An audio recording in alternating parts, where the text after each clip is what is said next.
Good morning. I want to thank Tracy first for covering about the first 10 minutes of my speech, giving credit to Alpharetta Business Association and all the great stuff they do in our community.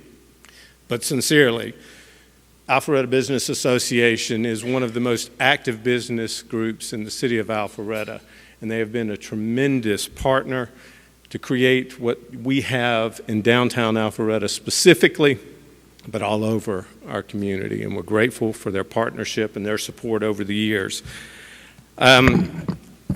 Excuse me here.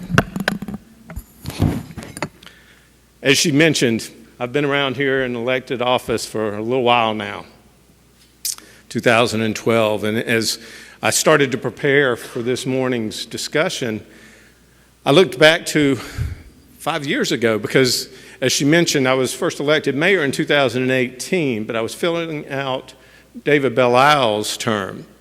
So I was a year and a half, and I didn't actually give my first State of the City speech until 5 years ago this month. It was 2019. And as I started to talk about what was going on back then and everything that's taken place, I thought, that's what I would kind of spend some time this morning with you discussing. Think about all the things that have occurred in our world and in our state and our community in the last 5 years. It's been pretty crazy.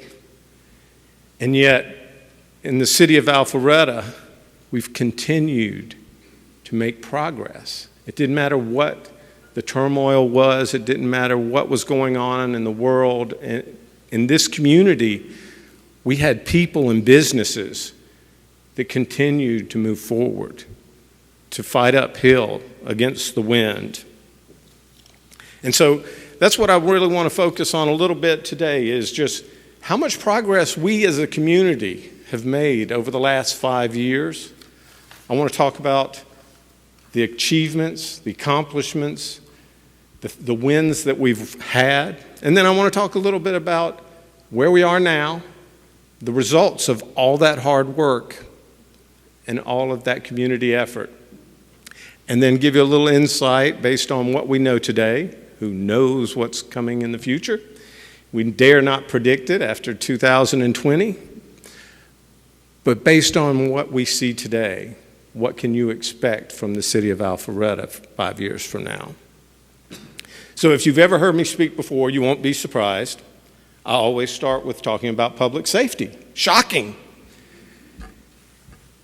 I always believe, our city council always believes, and the people who elected us always believe that public safety is the top priority for any city. I say that because there's a lot of great things going on in our city and cities around us. But none of that stuff matters if people and businesses aren't safe.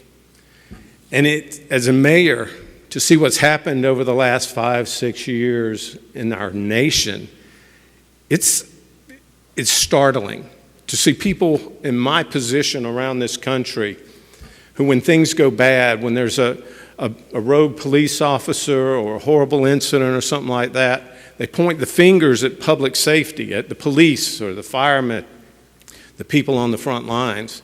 I want to make sure everyone here knows that your mayor and your city council understand it's our responsibility to keep you safe.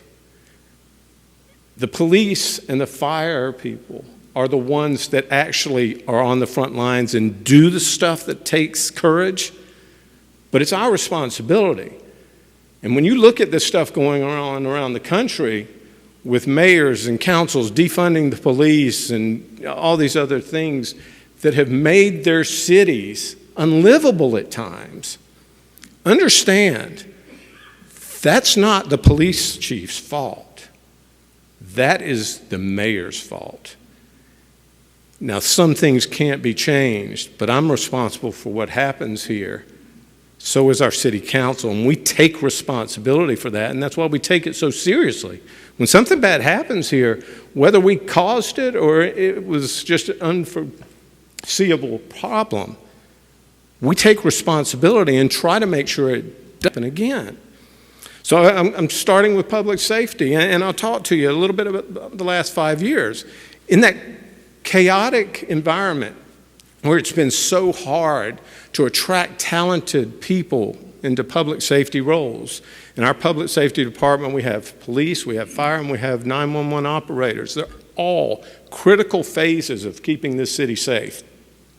And we can't afford a weak link in any of those three. But I'll talk about our police department first.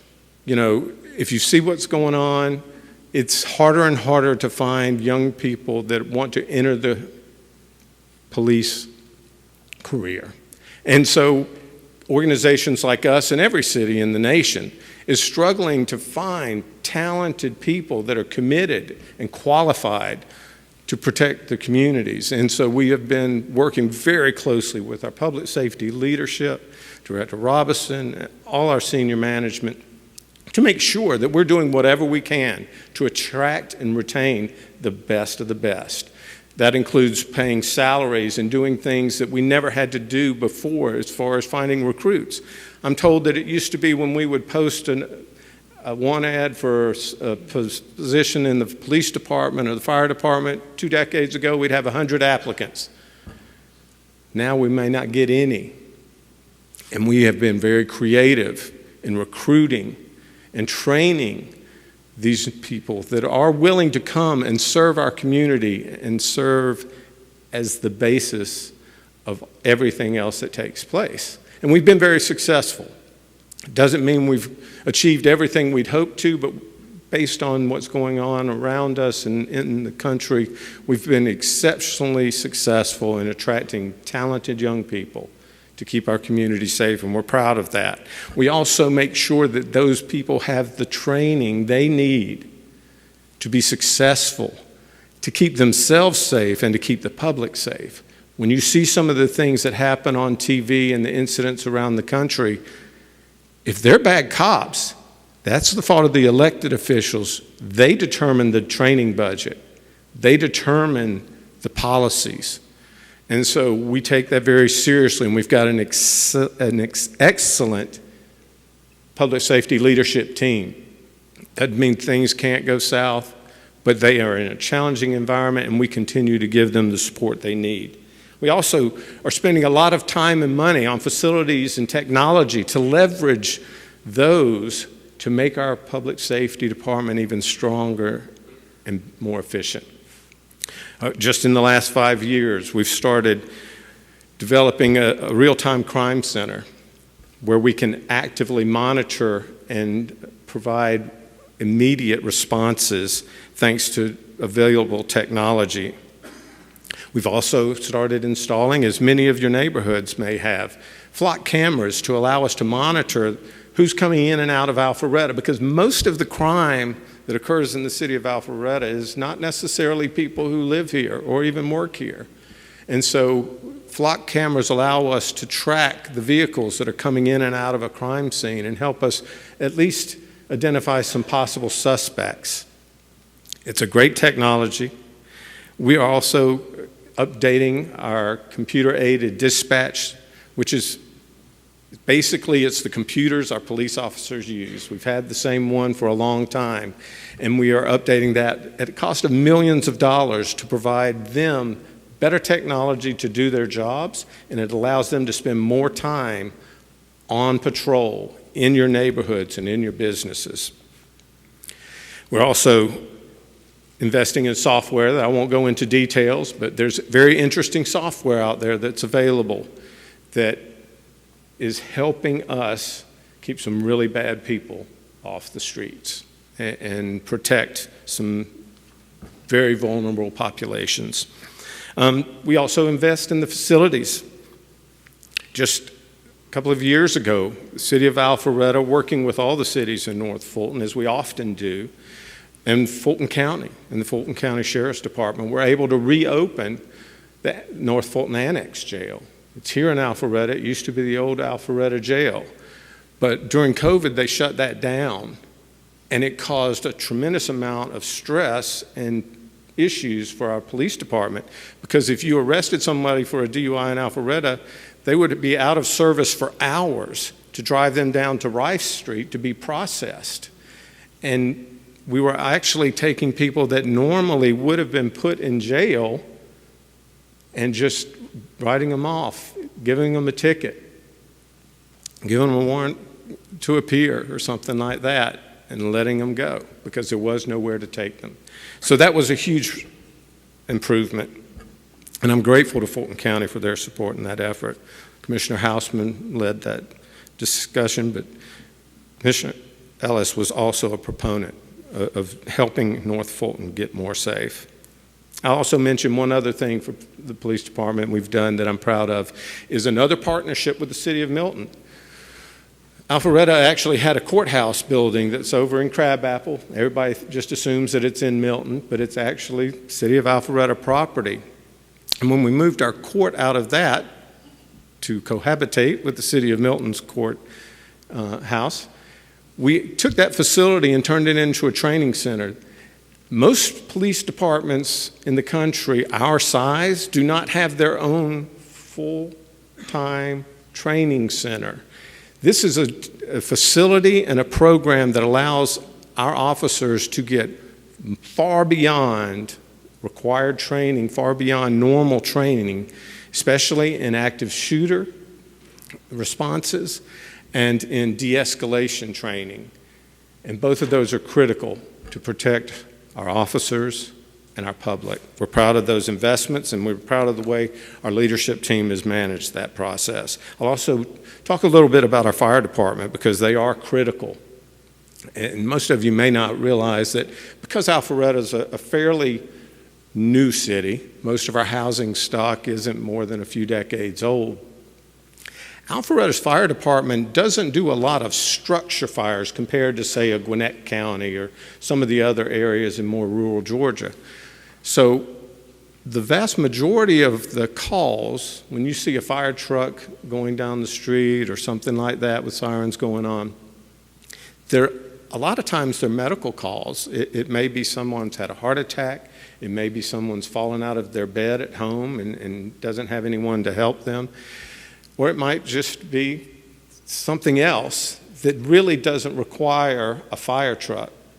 In a few years, we were faced when, once again, our partners in public safety, Milton, had been housing a ladder truck at one of our fire stations on Academy Street, Woodbridge Road, until they got their fire station built. But when they completed their fire station, they pulled a ladder truck out that had been helpful in servicing parts of Alpharetta as well. And we were faced with a decision of how are we going to continue to protect our community at the level necessary without having to spend a fortune to replace it with a new ladder truck and a whole new crew to work that truck. Our leadership team and fire department recommended that we, working with our finance department, of course, I didn't see Tom Harris here, but he has the checkbook, yeah. They worked very closely and realized that we didn't really need another ladder truck by itself with another crew. We had another fire engine that was also nearing the end of its active life. And so we decided that they decided that they would get what's called a Quint, which is a hybrid. It's a combination of a fire engine and a ladder truck. So it's one vehicle that serves two purposes and only needs one crew, which saved us not only the expense of buying a whole nother ladder truck, but it also saved us the expense of 6 extra firefighters to man that vehicle. It's those types of innovations and that type of thinking outside the box that have helped us build the department we have today and keep our community safe the way it is today. I'll also mention just one other quick initiative, and this was special. It's called My Watch Alpharetta. As I mentioned, a lot of times we get calls from assisted living facilities or people who live independently alone, but they're not physically capable sometimes of getting out of the tub if they've fallen or have accidents and things like that. So we actually created a crew within our fire department and emergency management of EMTs and firefighters who can go and respond. You don't have to take out a giant fire truck to go help someone get back up in their bed, or to help someone that just needs assistance in something else that's not a fire emergency. So that's been a huge improvement, and it helps make sure that our resources are best used for the best purposes. So I better move on from public safety, because I promised my friend Kurt Wilson from Roswell that I'd get him out of here by 9, and I'm running late already. So I'll talk a little bit about transportation. Transportation is critical for any community, and especially in a growing community like the city of Alpharetta. If you don't build the infrastructure, the roads, and the stormwater facilities to move cars and water through your city, you've got a problem.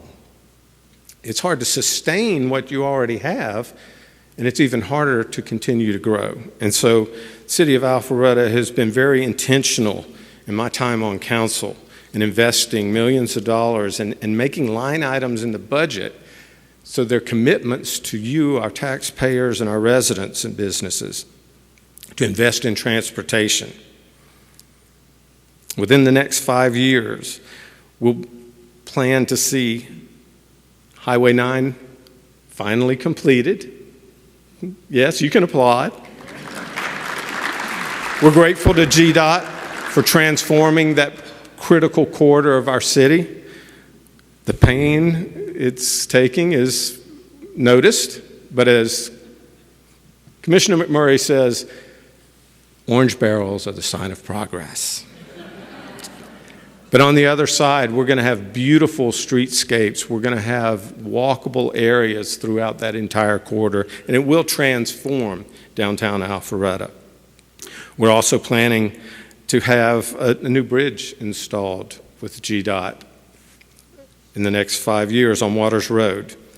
There's going to be a lot of different projects that'll be completed over the next 5 years. And one of the things we've done with stormwater, I won't go into the details of all the projects individually, but it is a problem in Alpharetta as we continue to grow, and it's been a problem, but it's a problem that never before, up until our administration, this current council, and with me as mayor, we started committing $4 million a year as a line item in our capital projects every year to make sure that we're maintaining the infrastructure we need and we're improving the infrastructure for the future.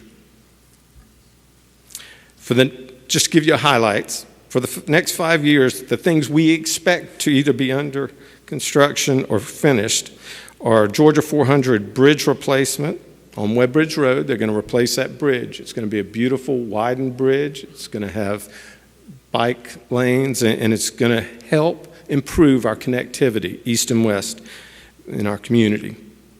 Also going to be working on, this will not be completed, the Georgia 400 express lanes we've been talking about for a long time. In August, we expect the GDOT Commission to select the bidder, or select the winner of the bids, and that should begin. They're already going to be working on the bridges, as you see on Kimball Bridge now. Next will be Webb Bridge. We'll also have a new bridge being created, if you're not familiar with trade winds. It's basically an east-west connection from Lifetime over to Westside Parkway. It'll also be an exit and on-ramp for the toll lanes that GDOT will be building. We're going to be expanding lanes on Old Milton Parkway. We're going to be expanding some lanes on McGinnis Ferry Road. Hopefully. We've been working on that for years. We think we're pretty close to having all the right-of-way. The bids came in a little higher than all of us anticipated, and so we're working on that funding. Hopefully, Governor Kemp and the $1.5 billion they're committing will help get that resolved. We're also going to be doing improvements on North Point Parkway, not necessarily adding lanes, but improving walkability, and maybe even with a lane diet that'll allow more walkability and make it more attractive for mixed-use developers and residential developers to incorporate a mixed-use walkable environment with amenities there. Also going to be working on Old Milton Parkway. That's going to be a lane increase, but but it's going to be inside. So we've got those wide medians. It's too expensive to actually expand outwards because we had to pay a lot of people a lot of money for the commercial property, and they're proud of it, as well they should be. But we're going to take out some of the area in the median and improve the flow of that traffic, which is over 46,000 cars a day right now. Past 5 years, we've completed Kimball Bridge Road, we've completed improvements on Rucker Road, we've completed additional lanes on Windward Parkway, and we've done many roundabouts, as you've probably noticed. Not as many as Milton, I'll give them credit.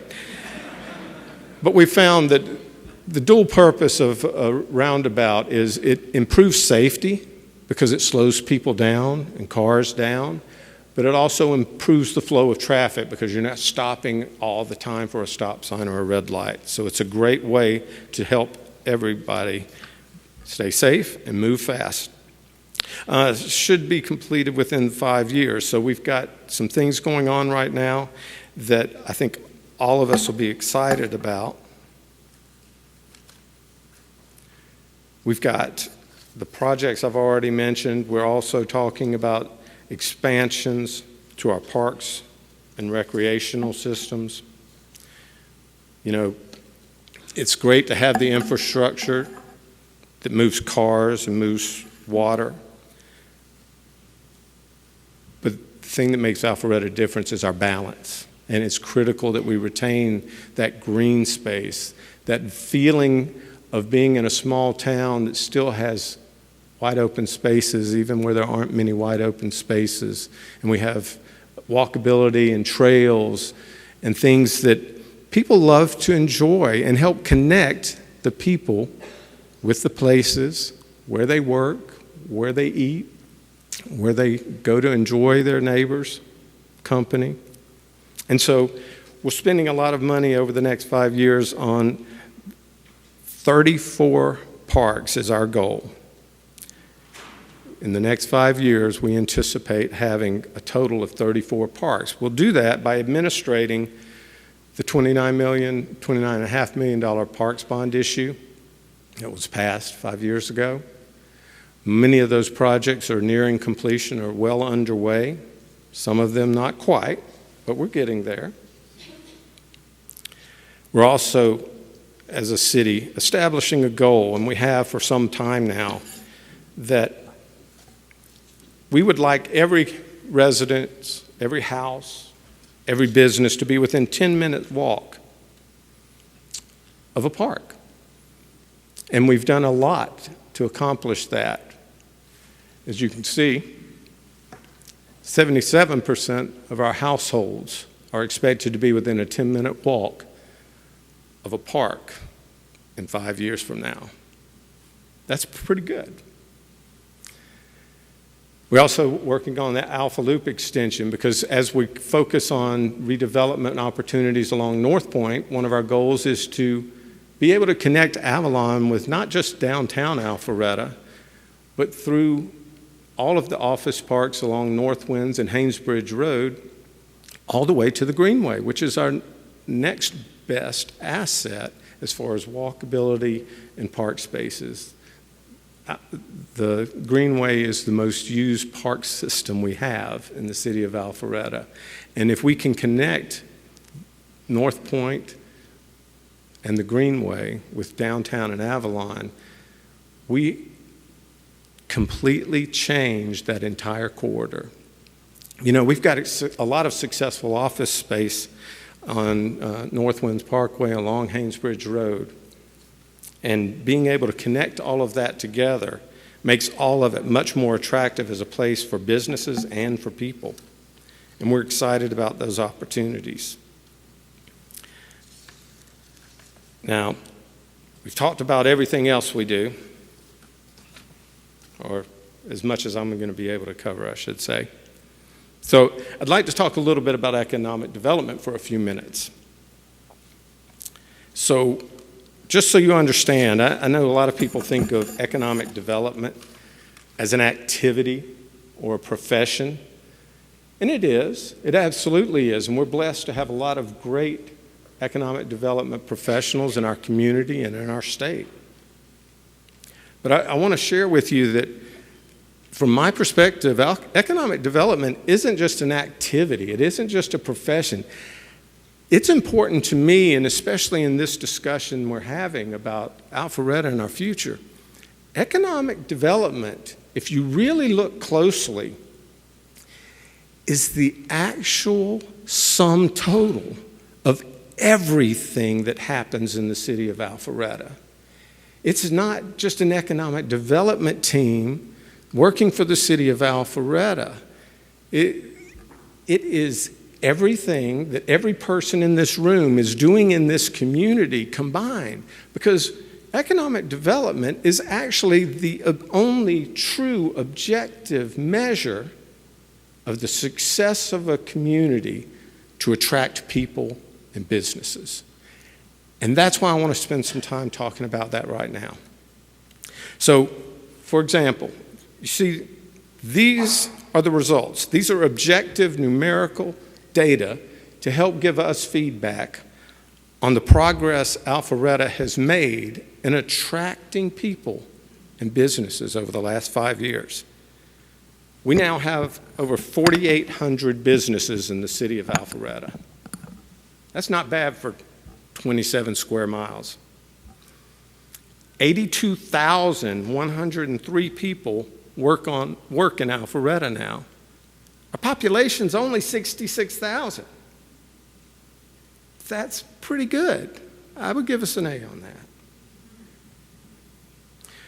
that. Our community development department runs stats and looks at the growth going on, things like that. And we project, based on current projects underway, that we'll have 2,162 new jobs in this community in 2024. Not too shabby. The result of that is that we have 99,355 daytime population, meaning we have 50% more people in this city right now than we will at 11 o'clock tonight. Not many cities do that.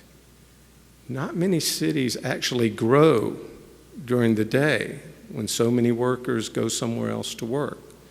And that's a direct reflection on the community we've all created and what we do every day. One other stat was the over $1.2 million or 2 million square feet of office leases and renewals were let this past year. Who read the headlines and would have believed that the city of Alpharetta would have renewed or signed new leases of over 1 million square feet in this community? Not many. It's pretty impressive. And next, we'll talk about some of the examples of how we created that, how we all together working, the private sector, the public sector, all of us. These are 3 great examples. Continuum. Continuum, if you're familiar with Windward Parkway and the old Hewlett-Packard building, that is a first-class redevelopment by a world-renowned development team, Southwest Partners. It's 52 acres. You've got another right there on Haynesbridge Road, Lakeview Park, 32 acres. Expected $200 million project valuation. And The Gathering. Now, I know we've got someone from Forsyth County here, I believe, so I don't want to confuse anyone. In 2021, the city of Alpharetta zoned a mixed-use development on Haynesbridge Road, actually in the city of Alpharetta, that they named The Gathering. It's mostly a residential project. It's right across the street from Lakeview, actually. They're on Haynesbridge and 400.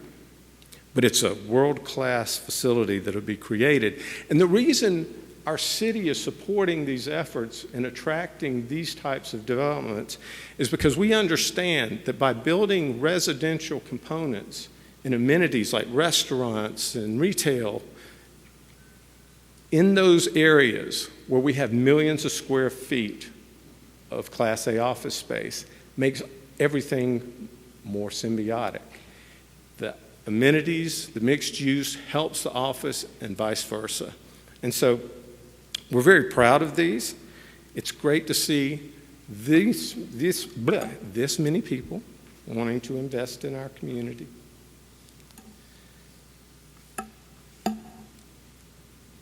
So I'll share one more slide with numbers about construction and square footage.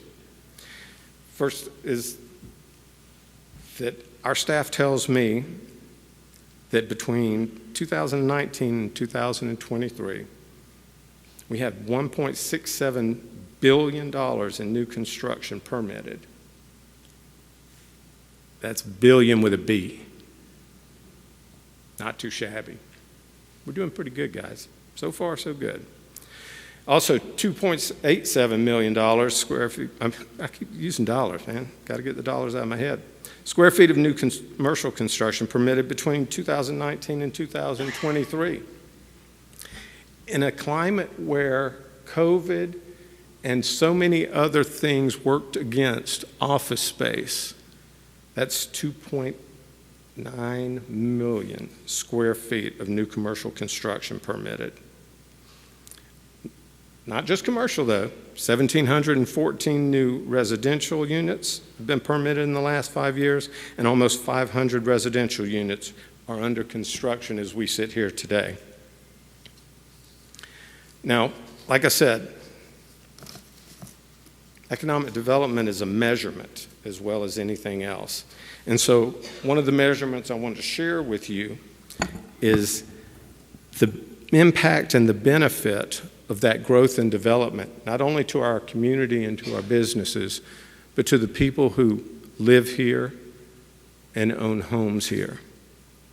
So this is important, I think, to show that over the last 5 years, all of that growth and development has changed dramatically. As you can see, our tax digest skyrocketed from 5.2, I believe it was, to 6.4. It was almost a 25% increase of our tax digest over those 4 years. That's not too shabby considering the stretch we've just been through. Annual residential taxpayer savings, because that tax digest grew by more than $1 billion, the city of Alpharetta, who already gave homestead exemptions to our residential property owners, that totaled $4.5 million in 2019. That number is now $8.6 million worth of tax relief from homestead exemptions that each of you who have owned a home in Alpharetta can participate in.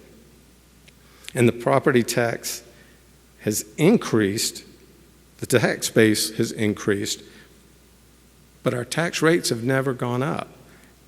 Despite all the money we've spent on public safety and infrastructure and parks and transportation, all of those things have been funded by the growth and the people we have attracted to invest in businesses in this community. So those are the numbers.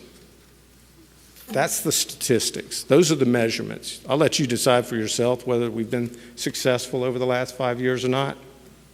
I think you probably know my answer. I think we've done pretty dang good. But one of the things I would like to talk to you about is that when I talk about economic development, it's a great measure. It's a great activity. It's necessary. It's the lifeblood of any community. But it's a team sport. As I mentioned, we've got a talented economic development team here in the city of Alpharetta. All of this doesn't happen from what happens with our economic development team here in the city of Alpharetta. It's a team of thousands of people. Many of you, if not all of you, are involved. But it starts From our perspective with the state, Governor Kemp has been a tremendous leader for the economic development of this state. Anyone who's lived here for the last 10 years can see the transformation as new industries, as new major employers and investments have taken place. Alpharetta has benefited. We've had companies like Morgan Stanley come to invest in Alpharetta. We've had big companies, we've had small companies. We've been the benefactor of the state's growth and concentration on economic development. We've benefited from the Georgia Department of Transportation. If you think building roads isn't economic development, you don't really pay attention to what's going on. Those orange barrels are progress, but it's not just pavement.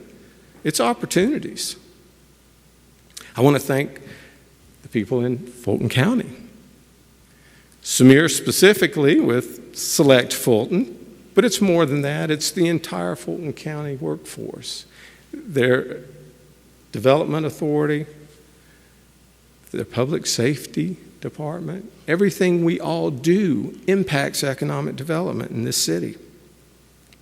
I want to thank specifically, I was speaking earlier with members of our Fulton County School Board. Fulton County school system is one of the greatest economic development tools we have in Alpharetta. We don't have any control over it. We work closely with them on everything we can, and they do the same with us. They're great partners. But it's those types of partnerships and relationships. I'll try to speed up because I know Kurt's getting anxious. The Greater North Fulton Chamber of Commerce. It's a regional chamber of commerce that helps bring all of our cities in North Fulton together to build a community that attracts people and businesses. If they can't find what they want in Alpharetta, they'll find it in Roswell or Johns Creek or Milton. Sandy Springs, maybe. Milton, I'm not sure they even want it. But I'm teasing, but Peyton didn't show up, so I can tease him. Mountain Park will take it. And there's other organizations. Alpharetta Business Association, of course. We've got the Alpharetta Chamber. We've got the Alpharetta Convention and Visitors Bureau. We've got the residential and commercial real estate agents. You do nothing but sell Alpharetta in the areas around here. You're some of our best sales force. Major employers that I've mentioned, we've got major employers like Morgan Stanley, LexisNexis, ADP, Fiserv. I hate to leave any of them off, but I can't go on forever. We've got smaller employers that keep this city running, that thrive on the population that comes to our city every day. Our faith leaders. I'm grateful for Pastor Steve and his prayer today. I tell people all the time, one of the things that makes this community different, and I'm going beyond the borders of Alpharetta, I'm talking about North Fulton in general.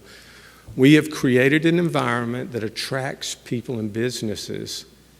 But one of the characteristics I noticed a long time ago was those people also tend to be people of faith.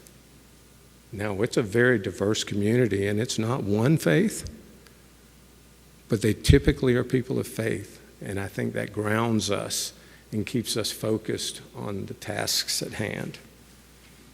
So I'll just wrap up by saying, everybody who's involved in economic development in Alpharetta, please stand up. Y'all weren't paying attention. I said every one of y'all are selling Alpharetta.